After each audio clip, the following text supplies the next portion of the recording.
uma cidade no sul do Pará com pouco mais de 43 mil habitantes. Conceição do Araguaia é uma cidade turística nos meses de julho e agosto. As praias, formadas nas margens do rio Araguaia, atraem pessoas de todo o país. No resto do ano, a cidade é tranquila e os moradores desfrutam desde o nascer do sol as águas mornas do Araguaia. A região é cercada por terras indígenas, mas hoje é praticamente impossível encontrar alguém com traços de índio na cidade. Situação bem diferente dos primeiros anos do município. A história de Conceição do Araguaia começa aqui, no rio Araguaia.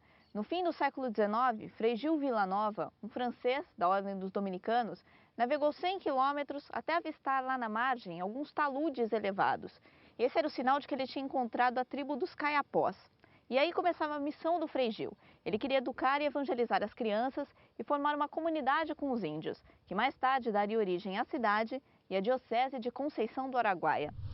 Frei Gil fez antes algumas tentativas no sul, Goiás também, e acabou chegando até essa região, a região talvez mais isolada na época. Só que também já haviam passado por aqui alguns missionários aventureiros, rapidamente, como também alguns exploradores. E quando o Frei Gil chegou para desenvolver a catequese nessa região, ele viu como objetivo de desenvolver no lado do Goiás, que era orientado pela província de não ultrapassar o Goiás. Só quando ele chegou aqui, ele se encantou. O começo da relação entre Frei Gil e os índios Caiapó foi difícil. Para se aproximar deles e dos Carajás, o francês contou com a ajuda de um brasileiro. Frei Gil era uma pessoa carismática, que tinha uma facilidade de conquistar, mas também favoreceu muito o entrosamento de Frei Gil com Inocêncio Costa em Barreira de Campo, porque Inocêncio Costa, o fundador da Vila Barreira de Campo, já havia desenvolvido um bom relacionamento com os Caiapós. E isso facilitou Frei Gil entrar nesse relacionamento também amigável com os Caiapós. A tribo dos Caiapó é conhecida pela bravura e pela força. Eles eram temidos não só pelo homem branco, mas também por outras tribos. O povo Caiapó, ele se estrutura tendo como base a organização militar, podemos dizer, no sentido que desde criança eles crescem treinando para ser fortes, para ser robustos. Só para dizer, desde crianças ele antigamente usava, agora usa miçanga, fazem corrente feita de miçanga e eles enfeitam o próprio corpo, quase carregando pesos e aprendem a nadar com pesos no corpo para conseguir vencer a correnteza da água. Até o nome Caiapó foi dado por outra tribo indígena. Caiapó é o nome dado pelos índios Juruna, no Mato Grosso, aos Caiapós. Quando eles encontraram os Caiapó, que são conhecidos também como os Mebengocré, eles se autodenominam Mebengocré, porém a antropologia adotou como nome para este povo Caiapó, porque os Arara, os Juruna, vendo os Caiapó, disseram cabeça de macaco, porque o rosto pintado de vermelho e de preto, como eles costumam se pintar, logo apareceu aos olhos dos índios Jurunas rostos parecidos a um certo tipo de macaco. Então, Caiapó. A organização deles também está na aldeia. Todas elas têm o mesmo formato circular. As quikrés, como são chamadas as casas, ficam em volta da casa central. O círculo é mesmo para se cuidar um com o outro, para se proteger também, porque é um formato antigo, né, de defesa também. E essa Casa dos Guerreiros que está aqui no meio é o que eles chamam o Congresso, né? É onde se tomam as decisões políticas da aldeia, onde se tratam as coisas importantes e as coisas que são decididas nessa Casa dos Guerreiros, aí é isso que vai para frente. As funções entre homens e mulheres na aldeia são bem divididas. Em ordem política, né? o cacique, o principal do grupo, né? Os caciques, os chefes dos guerreiros, que são aqueles que vão defender também as decisões dos caciques, né? E agora, na questão que você falou matriarcal, é assim, né? Aqui no político, aqui interno, né? E no político externo, é os caiapó que vão mandar lá os homens, né? Mas em casa quem vai mandar é a mulher. Então, pelo que eu tenho percebido, muitas decisões que se tomam aqui na Casa dos Guerreiros, as decisões das mulheres também são muito importantes, porque vêm de lá de casa. Então já elas aconselham os maridos. A pintura corporal também é função das mulheres. Só elas podem pintar os outros integrantes da aldeia e até os visitantes. A tinta é uma mistura de jenipapo com óleo de babaçu. O desenho é inspirado em animais e hoje é símbolo de beleza, mas a origem dela é marcante na história caiapó. Na sua origem, ele conta que teve fatos, né, que a pintura corporal significou separação dos outros. Então, teve um fato de caça, no caso, o caiapó foi discriminado, não recebeu a sua parte, e com o carvão e a cinza com que tinha sido assada aquela caça, ele jurou vingança contra aqueles que não tinham dado e deixado para ele a parte estabelecida da caça que ele tinha feito com outros grupos. Então, a primeira pintura foi muito grosseira, muito assim com as mãos, né? Mas ele disse, eu não sou mais amigo, eu me separo do grupo, eu vivo o meu grupo e se afasta e depois vai naturalmente criando novos estilos de pintura, etc. Foi enfeitando. As crianças exibem orgulhosas suas pinturas. Entre uma brincadeira e outra, elas olham curiosas para a câmera. Mostram o corpo pintado e o corte de cabelo com uma faixa raspada, traço típico caiapó. Mas os mais jovens já perderam parte da cultura da tribo. O contato com a cidade e tudo o que ela oferece influenciou os índios. Por isso, os padres xaverianos mantêm uma central de pastoral na cidade de Redenção, a 100 quilômetros de Conceição do Araguaia e perto de algumas aldeias. Lá, os índios têm espaço para lazer e educação. A pastoral reúne armas que eram usadas pelos homens da tribo, modelos de pinturas corporais, a representação de uma das lendas da origem caiapó, cocares, que são usados em festividades, e até máscaras, também usadas em festas, são exibidas. Tudo o que lembra a cultura deles está exposto na pastoral. Os esforços atuais são para que o número de caiapós não diminua ainda mais. A estimativa é que existam cerca de 7.000 em todo o país, número baixo se comparado a relatos antigos. A gente tem os testemunhos dos índios, né? O que falam os antigos.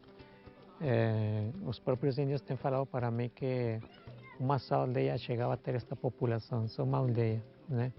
Então era outra articulação de aldeias, né? E na consciência, na história deles, tem uma que chamava Pucatoté, que foi uma grande aldeia onde teve grandes caciques, né? E depois teve um homem que chama Cureren, que ele se separou e formou outros grupos, né? Que foi aquele que trouxe para cá os caiapó.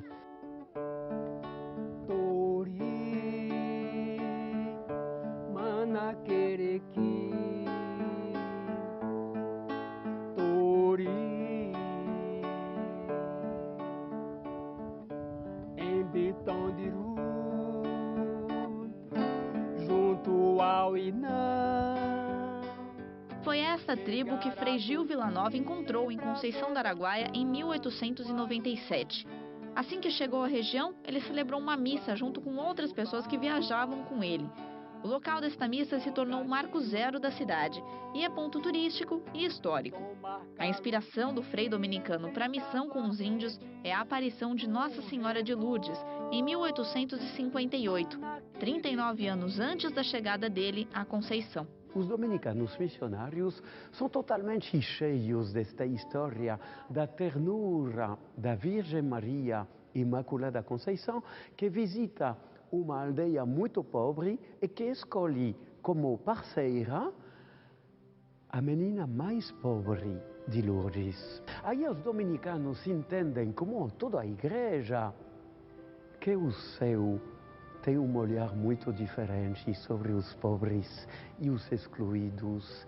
E é bem evidente que estes homens que chegam da região de Lourdes para cá entendem que os excluídos do século XIX no Brasil, quem são, a não ser esses indígenas que nem foram encontradas e nunca foram evangelizadas. Então, de repente, a missão aqui em Conceição tome um rosto próprio, manifestar a ternura infinita do céu para com os pequenos, os humildes, os esquecidos do século XIX. O contato entre os dominicanos e os Kayapó começou tumultuada, principalmente por causa da dificuldade dos índios em se adaptarem à cultura dos franceses. Por exemplo, também o fato de vestir para os índios foi difícil, né? Por causa da experiência de liberdade que eles já tinham nas florestas. E os Kayapós são os índios muito ciosos da sua liberdade. Eles tinham a liberdade como algo sagrado, né? Então, esse tipo de liberdade, às vezes, falavam mais alto e muitas vezes se rebelavam e fugiam. Mas mesmo com a dificuldade, a presença dos dominicanos no sul do Pará abriu os olhos do governo do estado para a região. Com a chegada dos dominicanos, a questão da construção da igreja, a catequese e até mesmo a escola, são os padres dominicanos que farão o primeiro contato oficial pedindo ajuda do estado para a região sul do Pará. Então, essa presença deles de pegar o barco, fazer uma viagem longa e chegar até Belém para pedir recursos, vai se caracterizar como o primeiro pedido oficial de ajuda e de apoio para a população aqui.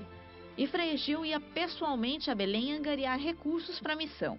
Eram 3 tipos de recursos que ele conseguia. Fazendo campanha com a igreja. Então fazia campanhas e o pessoal foi muito receptivo em Belém. Porque a figura dele é uma figura muito carismática, conseguia conquistar as pessoas. Também conseguiu um convênio com o governo, pelo menos nos primeiros anos. E vendia também artesanato, utensílio dos índios Kayapós, lá em Belém. Com a melhoria da infraestrutura, os primeiros anos de 1900 foram de forte migração para a vila. Eram pessoas convidadas do fundador, Frei Gil, que vieram naquela época norte de Goiás, hoje Tocantins, principalmente o pessoal lá de Pedro Afonso. Pessoas que já estavam vindo do Maranhão, à procura de melhoramento de vida e que com a chegada de Frei Gil aqui e a criação de um núcleo de habitação, então essas pessoas vieram habitar a Conceição do Araguaia. Eram maranhenses, eram cearenses, piauienses. Foram os migrantes que ajudaram Frei Gil e os dominicanos a erguerem a cidade, que até então era uma vila com poucas ruas. Foram essas pessoas, essas famílias, que ajudaram Frei Gil a fundar o núcleo, que ele estava procurando de evangelização por aqui. Porque se não fossem essas pessoas, eu acredito que Frei Gil teria desistido logo, do seu intento da grande catequese com os índios na região. Mas o progresso também trouxe problemas. O ciclo da borracha agravou a relação entre brancos e índios. Só que a região, ela acaba sendo que tem o gaúcho, tem a borracha, se tira a borracha num número bom, mas não tão grande quanto em outros lugares. Mas como Conceição do Araguaia está num ponto estratégico, para outros pontos que haviam borracha, como São Félix do Xingu, essa região de Conceição vai acabar produzindo alimentos e principalmente carne para ofertar para outros locais de extração da borracha, que nós estamos muito mais próximos de São Félix do que Belém está a São Félix. Houve conflitos entre brancos e índios, principalmente a partir da exploração da borracha, do caucho nessa região. Porque as estradas passavam, infelizmente, algumas estradas dentro das aldeias, Pau d'Arco e Las Casas. E isso trouxe sérias consequências. Então os índios começaram a assimilar os vícios, as doenças. E com o passar do tempo, os índios começaram a se rebelar. No entanto, um símbolo de Conceição do Araguaia ajudou a amenizar a tensão. O cruzeiro era a bandeira de paz. Segundo a tradição, foi da época de Frei Gil ainda. E seria um barco que, enquanto existia aquele cruzeiro, os índios não atacariam a cidade. E porque eles tinham uma consideração muito grande pelo Frei Gil. Então aquilo era como se fosse um marco de um tratado de paz, o cruzeiro, entre os índios e o povo de Conceição. E realmente nunca aconteceu dos índios atacarem Conceição. E o cruzeiro está lá.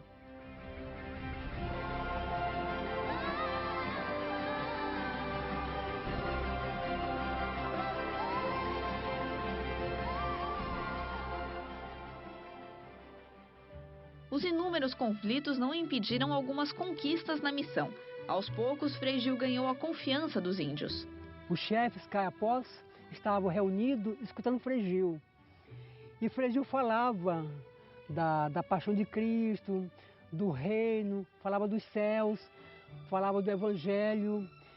E, de repente, Fontoura, um dos chefes, pergunta: mas como você sabe disso, Frei Gil, se esse Jesus Cristo morreu há 2000 anos atrás, como você diz? Frei Gil fala, é porque ele deixou escrito no livro que nós temos. Então, Fontoura pede, você pode mostrar esse livro? Então, Frei Gil vai, traz a Bíblia e mostra o Novo Testamento. E levanta, essa é a palavra de Jesus Cristo que ele deixou escrito para nós. Então, ele se levanta, Fontoura, e faz a profissão de fé. Então, já que Frei Gil diz que é a palavra de Jesus Cristo, nós acreditamos. E a partir daí, eles são conquistados por Frei Gil. Outra conquista dos freis foi a chegada de irmãs dominicanas da França.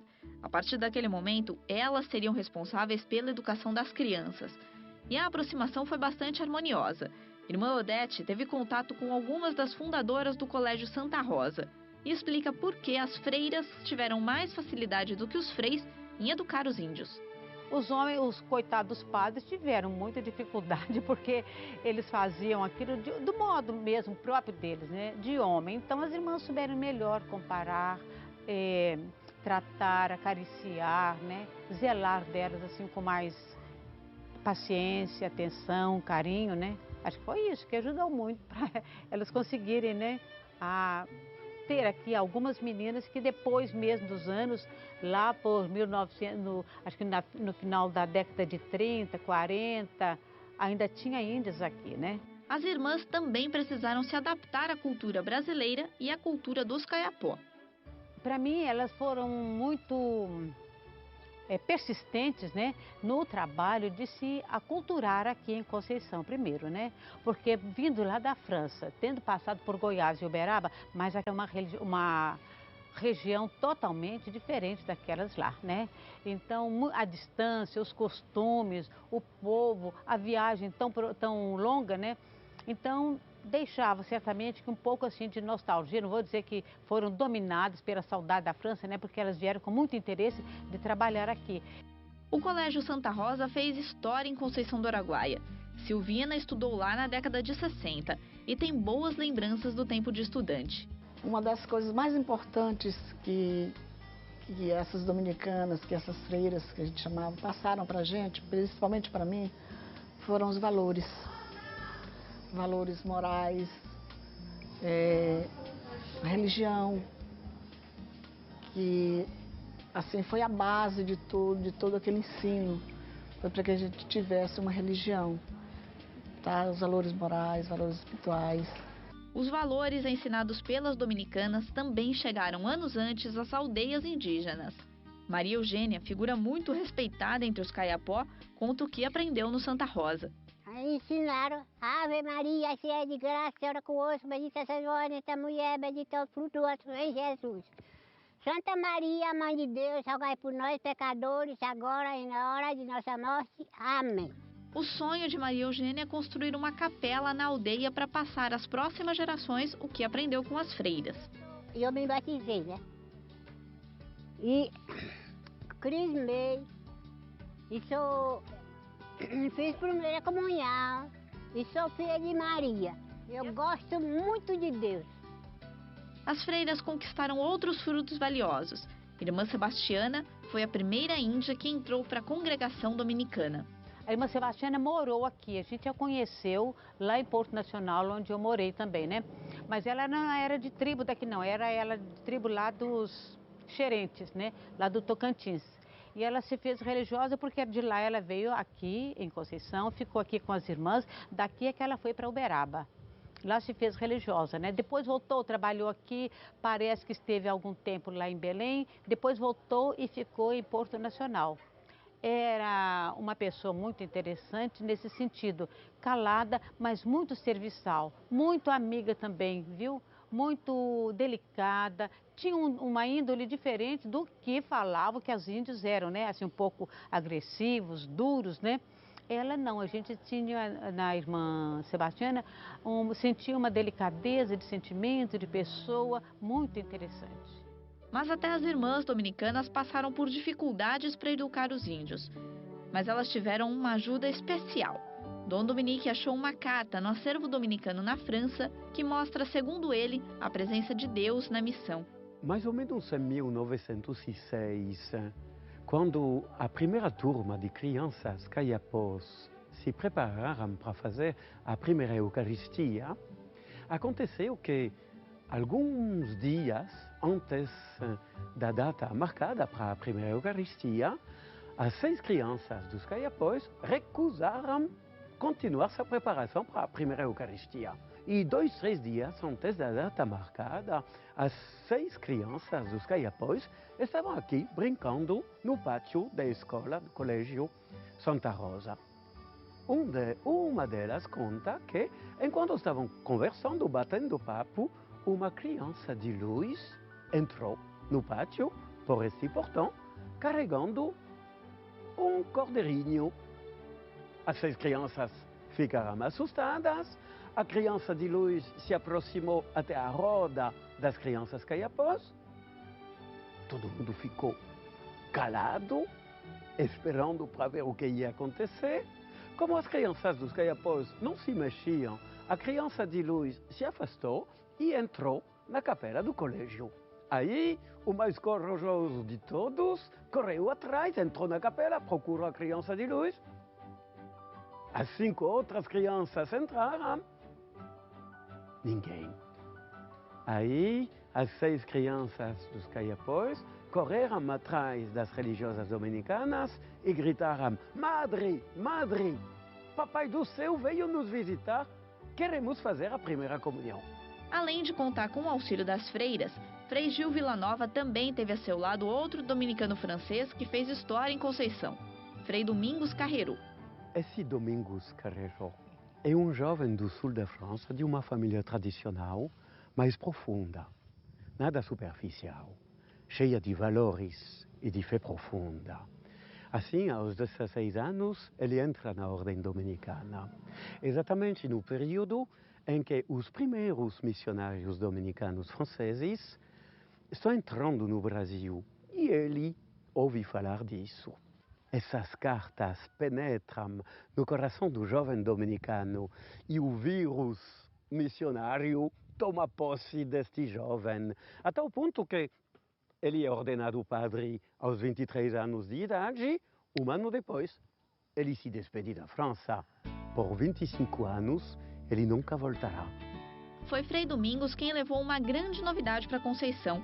O aumento da população exigia mais produção de alimentos e ele resolveu o problema com criatividade. Porque se Frei Gil é um homem cheio de dinamismo, de iniciativas, de sonhos e até de utopias, Dom Domingos é um homem extremamente concreto, organizado, silencioso, interior e extremamente amável com o povo. Quando ele chega aqui, ele vê o milagre de Conceição, mas ele vê também que tudo isso precisa ser alicerçado sobre uma organização. Ele começou a trabalhar em Porto Nacional com fazendas e gado, e ele reproduz aqui o que ele fez em Porto Nacional, quer dizer a criação de várias fazendas destinadas a sustentar a missão aqui, sustentar os padres e os frades dominicanos, mas também o Colégio das Irmãs.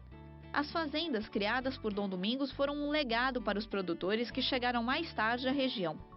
Então, esse olhar que os caboclos e até os próprios dominicanos, quando constituíram suas pequenas primeiras fazendas para pensar na própria alimentação, né, de toda a comunidade, é o que vai despertar décadas depois o olhar de outros produtores do resto do Brasil de ver como poderia ser forte e vindoura essa produção do gado aqui na região. Frei Gil e Frei Domingos conviveram por cerca de 5 anos. Em 1905, Frei Gil parte de barco para Belém e não volta mais.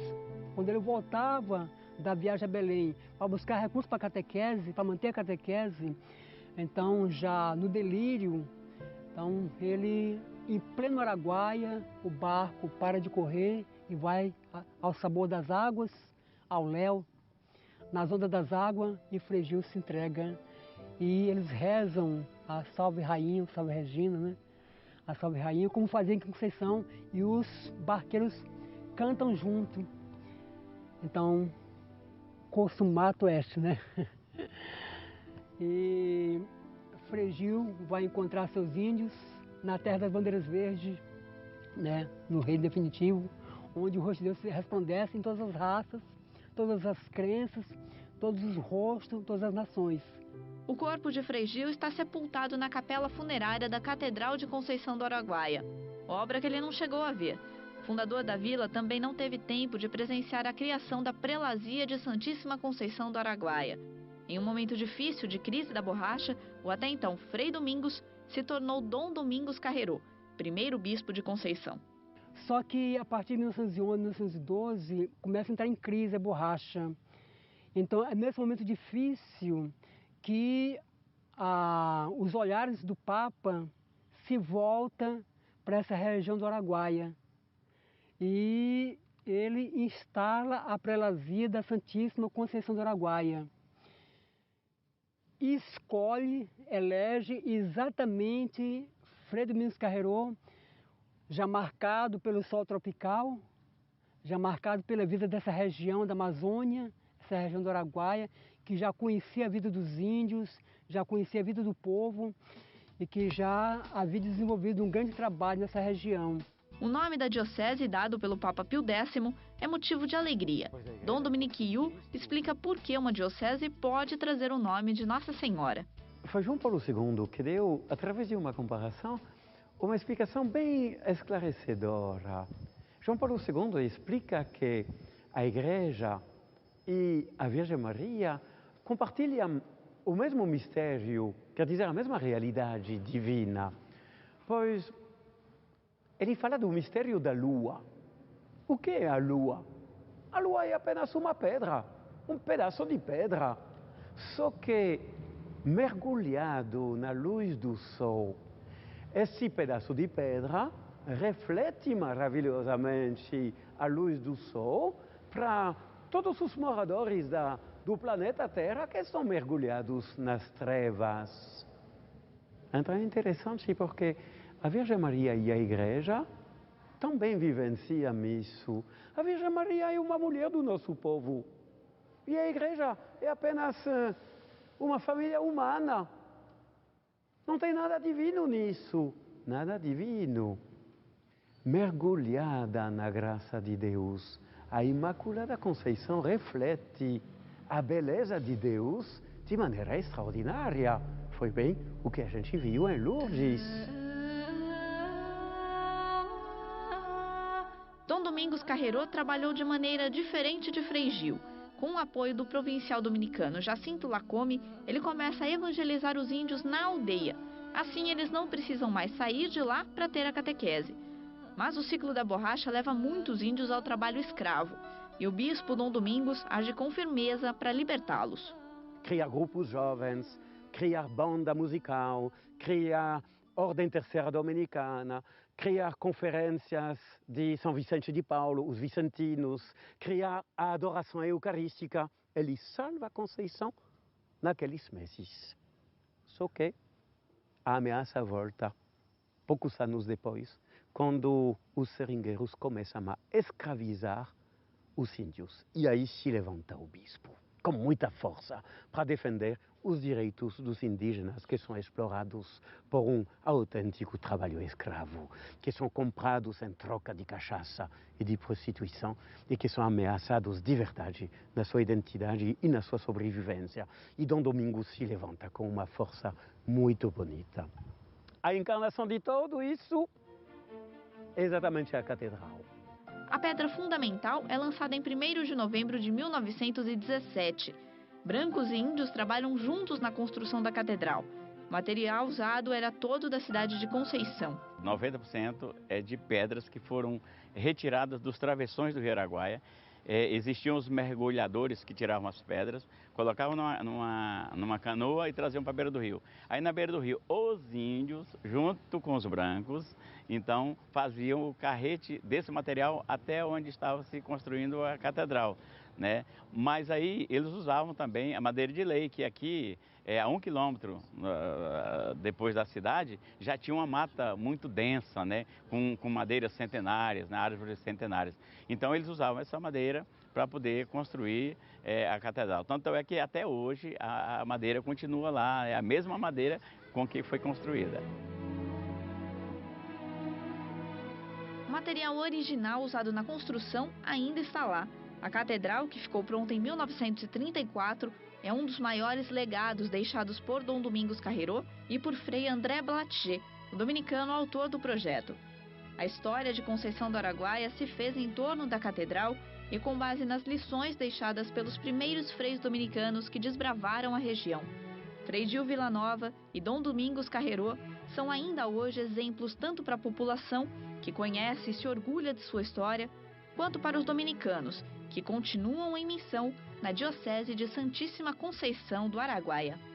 Quando eu olho para aqueles 20 primeiros anos da nossa evangelização, Frei Gil, Dom Domingos, o que mais me fascina é a radicalidade dessa experiência religiosa e missionária. Esse amor apaixonado por Cristo, pelo qual eles são capazes de deixar pai e mãe, casas e terras, por causa de Cristo, porque Cristo vale mais, e se entregar até morrendo por esta causa, se for necessário, porque é melhor morrer com Cristo do que viver sem Ele.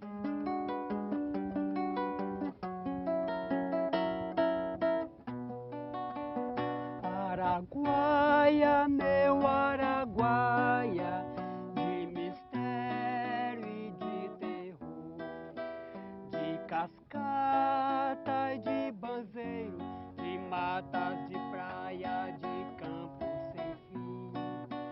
Araguaia, meu Araguaia, de mistério e de terror, de cascata e de banzeiro, de matas de praia, de campos sem fim. Remador, deixa o barco correr, que estas águas nos levam para além, mas de volta elas sempre nos trazem. O Araguaia não solta ninguém. Araguaia, meu Araguaia.